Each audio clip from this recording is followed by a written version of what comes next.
Collected this amplifier for free on some kind of recycle thingy. Right, it's faulty, I know for sure, because the owner put it, gave it away just because of that, because it was faulty and need something to be done.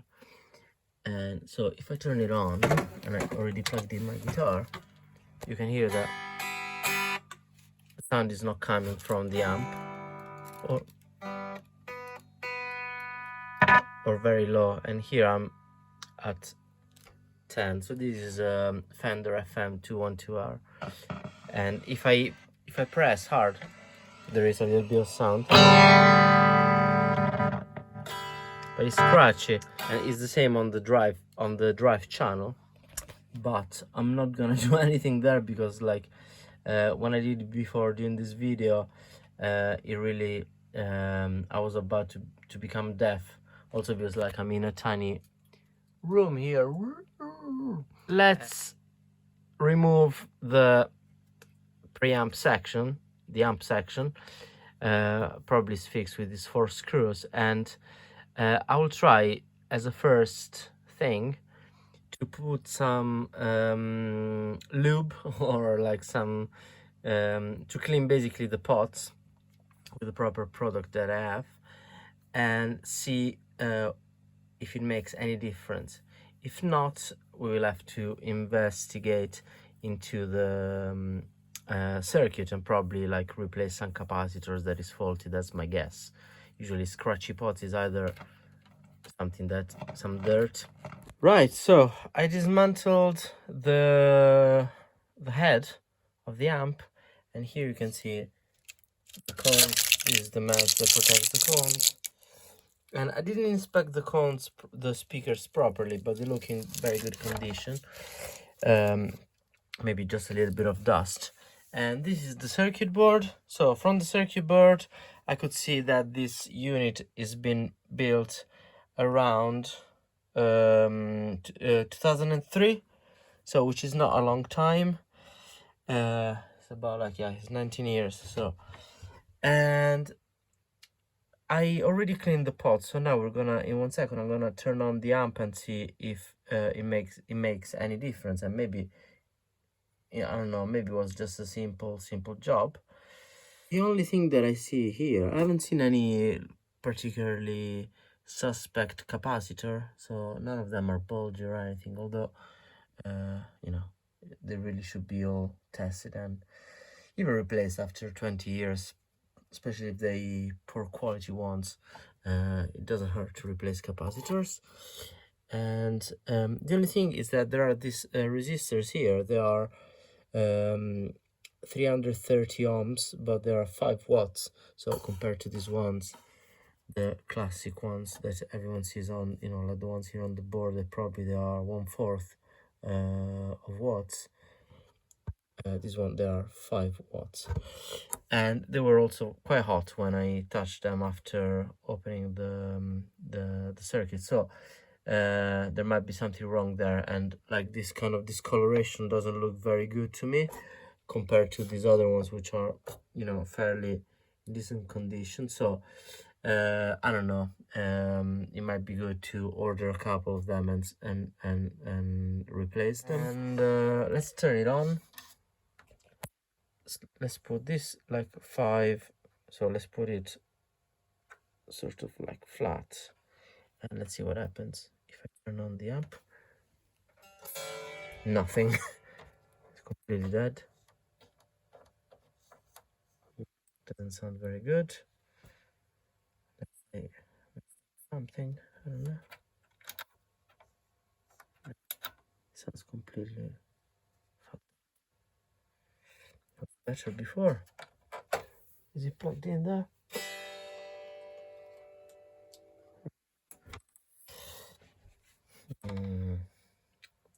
Well, oh, they're disconnected. Ha ha ha. Who is disconnected from the actual speaker? So silly me. So let's go and connect it back. Here it's quite dark. I said. Although I pulled it. It shouldn't be like this. Right. Let me just sort this one out and I'll do another video. Okay, so that was a proper beginner's mistake. So I had pulled out when I removed this to clean all the pots. I removed the speaker cable, and so that's why, like, you know, I couldn't hear anything. So I plugged it back in, and let's see if and how it works. So let's see. Turn on the. Oh. It works.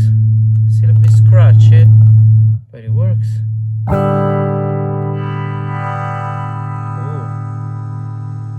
Mid. So let's put it flat.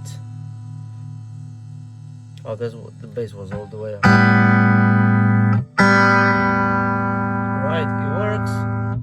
So let's try the distorted channel.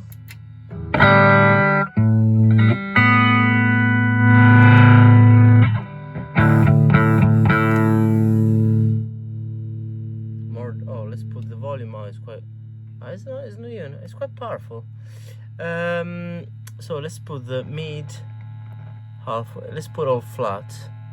I haven't still tried the reverb. Actually, there is a spring tank at the back that is disconnected. So it was disconnected when I got it.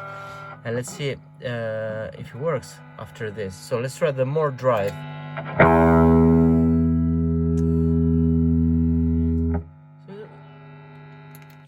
So the reverb so far it doesn't work, but the amp does, which is already something.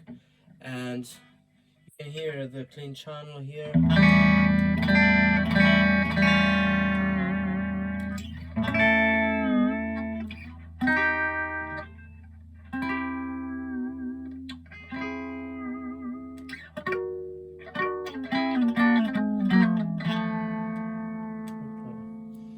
And there is the distorted channel.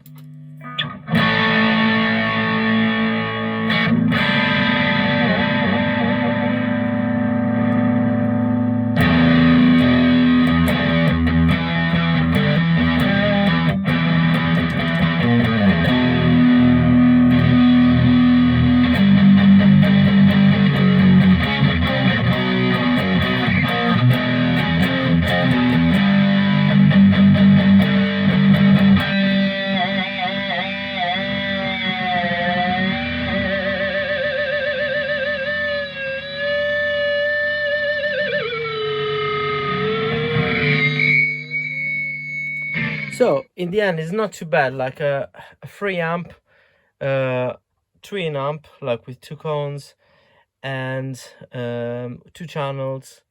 A reverb that doesn't work, but I'm gonna fix it. And because I have a couple of spring tanks lying around, so I might see if the problem is the tank or whatever else, or the circuit. And so it's not bad, you know. It's 360 watts.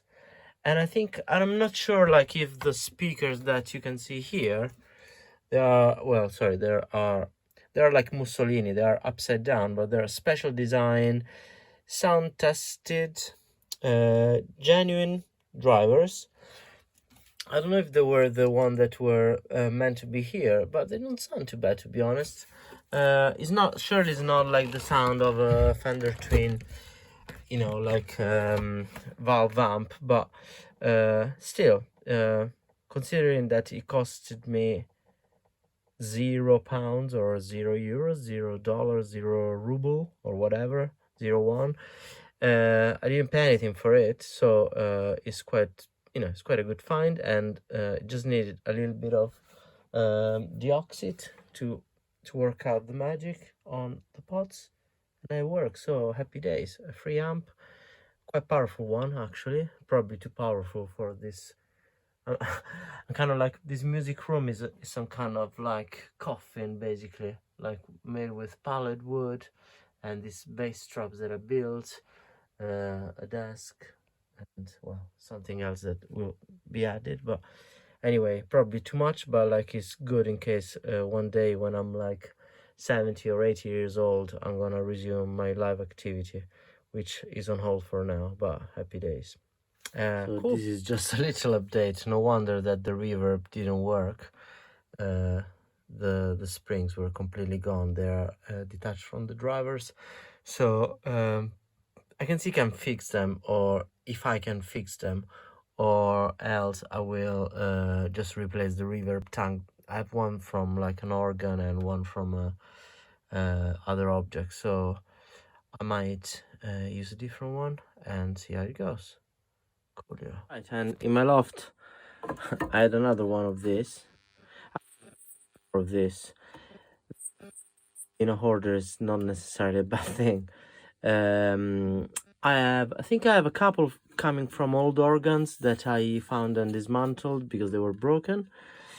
And although I think this one belongs probably to an old amp, I'm pretty sure, but I'm not entirely sure. But I think it was another amp. So I'm gonna hook it up here.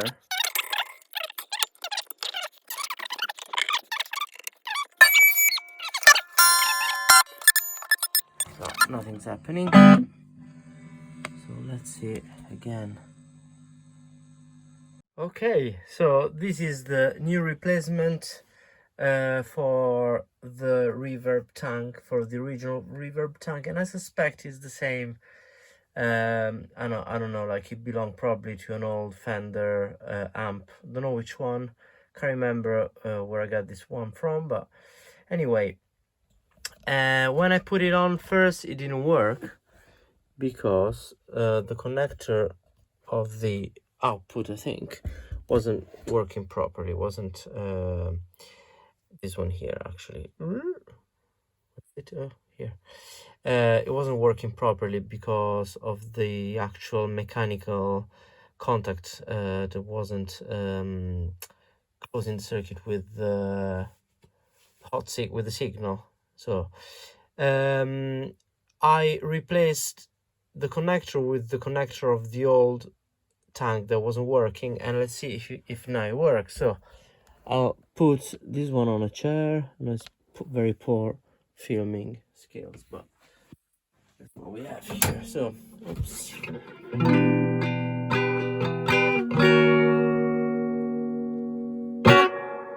And it works.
And this 0-pound amp now it's in, it's fully working. Maybe it needs a couple of components replaced just in order to make it work even better.